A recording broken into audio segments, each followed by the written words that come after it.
When we have the courage to lean into it, to accept that most things that matter are messy and complicated, that's where we find a deeper, more complete, and ultimately greater truth. Okay, so this all sounds great in theory, but the million-dollar question is, how, right? How do we actually start to cultivate this mindset in our own lives and turn it into a real habit? Well, the good news is there are some really clear, actionable steps that any of us can take. It really starts with these 4 key practices. First, diversify your information diet. You have to intentionally step outside of your own echo chamber. Second, practice active listening. This means your goal is to genuinely understand where someone's coming from, not just wait for your turn to talk.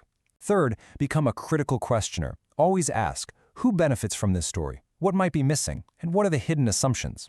And finally, and this one is a biggie, turn the lens on yourself. Reflect on your own beliefs and be really honest about how you formed them in the first place. Learning to not just tolerate, but to actually embrace complexity. Really living with parallel perspectives means you have to get comfortable hanging out in the gray areas.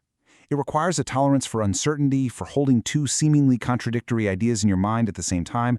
That takes real intellectual courage. Shying away from complexity, from nuance, that's what leads to polarization and division. But when we have the courage to lean into it, to accept that most things that matter are messy and complicated, that's where we find a deeper, more complete, and ultimately greater truth. That's how we build bridges. Pick one belief you hold, something you feel pretty certain about, and just for today, make a genuine effort to see it from a completely different, parallel perspective. What do you think you might discover?